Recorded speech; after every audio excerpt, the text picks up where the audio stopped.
કેમ છો?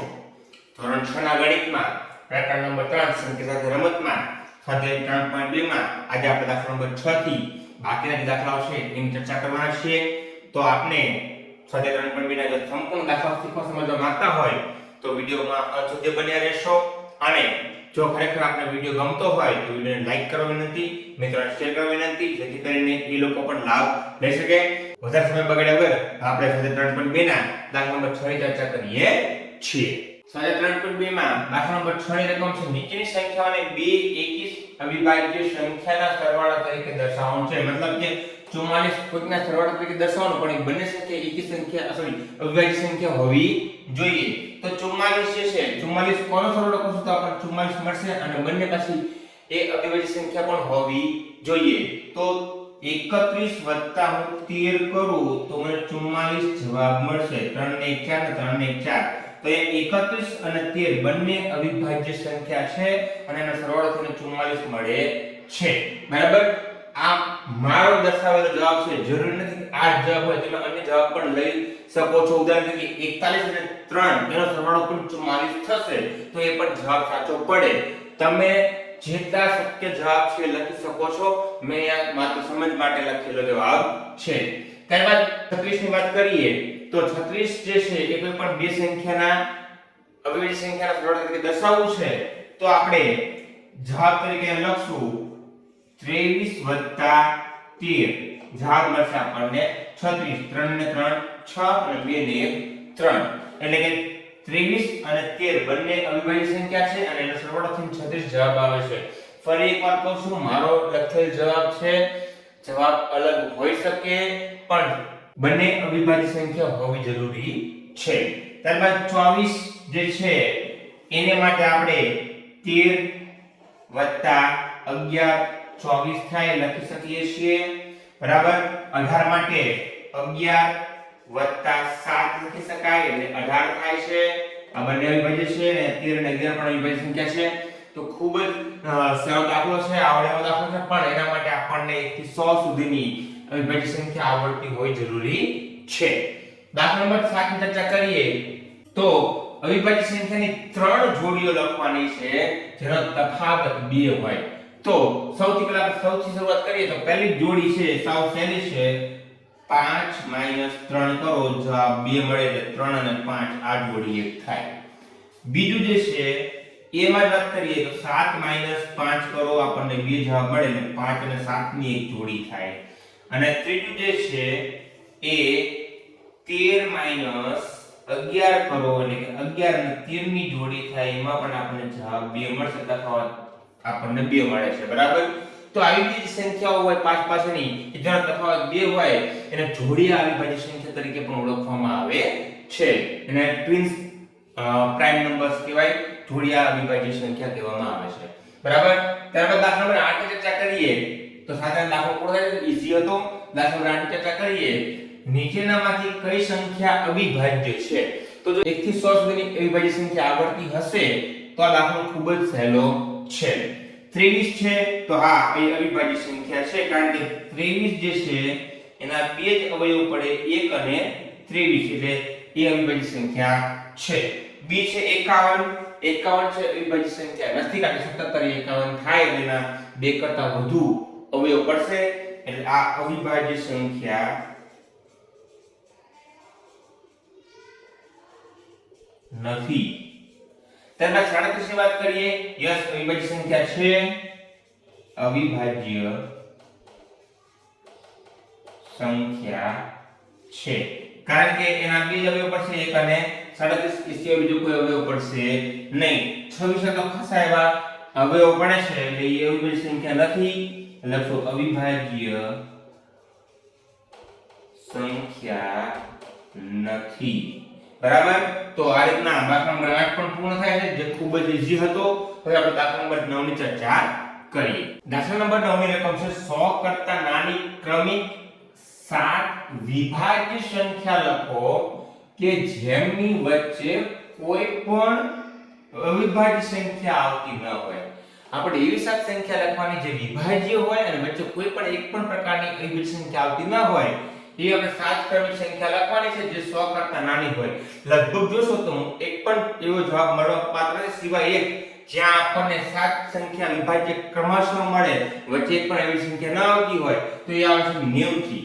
તો 90 91 92 93 94 95 અને 96 સાત સંખ્યા થઈ જશે 1 2 3 4 5 6 7.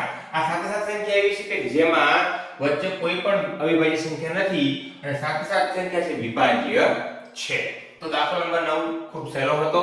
દાખલા નંબર 10 રીતે કરીએ કે નીચેની દરેક સંખ્યાઓને 3 એકી અવિભાજ્ય સંખ્યાના સરવાળા તરીકે દર્શાવવાની છે. જેમાં આગળ જોયું હતું કે બે અવિભાજ્ય સંખ્યા હોય એના સરવાળા તરીકે સંખ્યા દર્શાવવાની ત્યાં 3 એકી અવિભાજ્ય સંખ્યા અને એકી અવિભાજ્ય સંખ્યા એ બેકી અવિભાજ્ય સંખ્યા લેવાની નથી. બેકી એકલો બગડો લેવાનો નથી ટૂંકમાં એવું કહેવા માંગે છે. તો પહેલું છે 21. તો 21 માટે આપણે 3 5 13 13 ને 5 18 18 ને 3 21.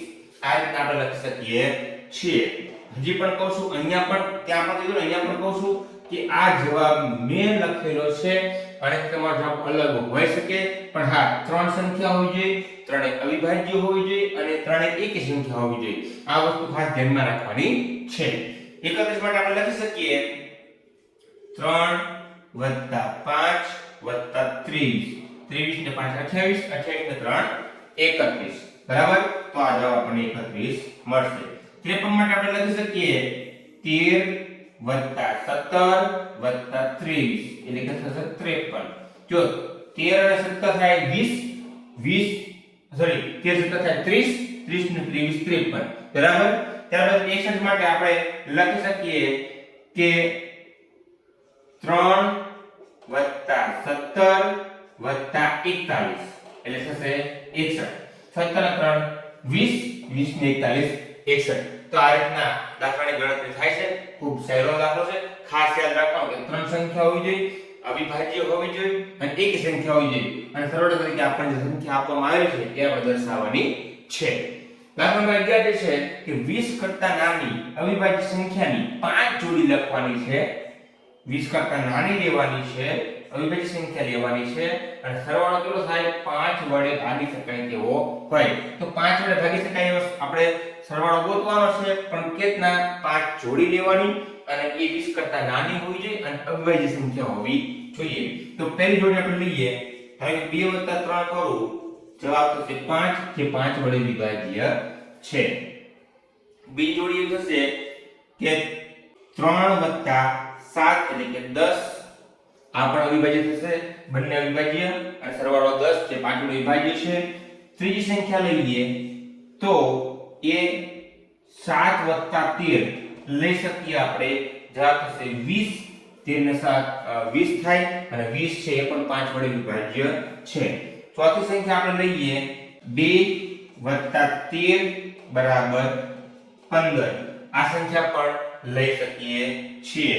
અને પાંચમી 11 + 19 એ પણ આપણને 30 જવાબ મળશે જે 5 વડે ભાગી શકાય છે. જે 5 જોડી આપણને મળી 5 જોડી શું થશે તો પહેલી થશે 2 અને 3, બીજી થશે 3 અને 7, ત્રીજી થશે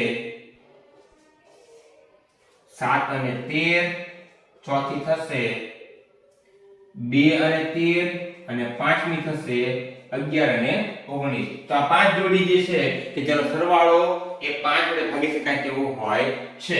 હવે અહીંયા દાખલા નંબર 11 પૂર્ણ થાય છે. હવે આપણે દાખલા નંબર 12 ની ચર્ચા કરીએ. સ્વાધ્યાય 3.2 નો દાખલા નંબર 12 જે છેલ્લો દાખલો છે એ છે ખાલી જગ્યા પૂરો. એમાં પહેલી ખાલી જગ્યા છે જે સંખ્યાને ફક્ત બે અવયવો હોય તેને શું કહેવાય? આપણે આગળ ચર્ચા કરી પહેલા પાર્ટમાં જેનો જોઈ તે કોઈ જોઈ લેજો કે એમાં કોને અવિભાજ્ય કોને કહેવાય, વિભાજ્ય સંખ્યા કોને કહેવાય એની ચર્ચા કરેલી છે. એમાં એ જો એકવાર જોઈ લેશો તો આ તમામ ખાલી જગ્યા આપોઆપ આવડે એવી ખાલી જગ્યા છે.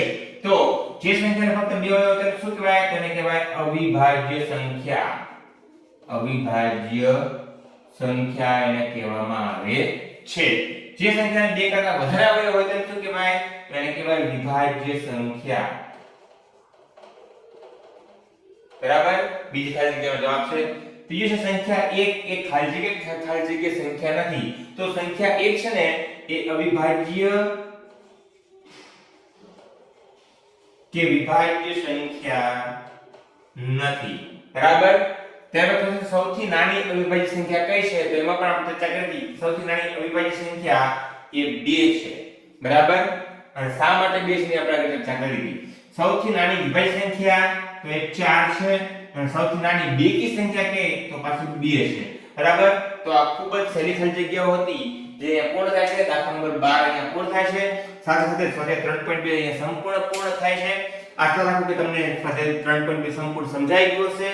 તેમ છતાં કોઈ ડાઉટ કે ક્વેરી હોય તો કોમેન્ટ કરી જણાવશો જેથી કરીને આપણે ડાઉટ કે ક્વેરી સોલ્વ કરી શકાય. એ ઉપરાંત જો ખરેખર વિડિયોમાં કે આપણે નવું શીખવા કે જાણવા મળતું હોય તો પણ કોમેન્ટ કરી જણાવશો જેથી કરીને આપણે પ્રોત્સાહન મળે અને આપણા માટે સારું પણ પૂરું પાડતા રહીએ.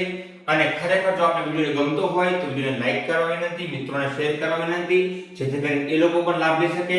અને જો હજુ સુધી આ ચેનલ પર નવા હો તો ચેનલને સબસ્ક્રાઇબ કરી બાજુમાં બેલ આઇકન દબાવી દેવું જેથી કરીને આપણે મારા નવા વિડિયો અપડેટ્સ મળતી રહે. આપની લાઈક્સ એ જ અમારા માટે પ્રોત્સાહન છે, એ જ અમારી ફીસ છે. બાકી અહીંયા બીજું કશું કોઈ ફીસ લેવામાં આવતી નથી. તો ખરેખર જો આપને વિડિયો ગમતા હોય, વિડિયો સારા લાગતા હોય તો એને લાઈક કરશો અને મિત્રોને શેર કરશો, એ લોકો પણ લાભ લઈ શકે. ધન્યવાદ.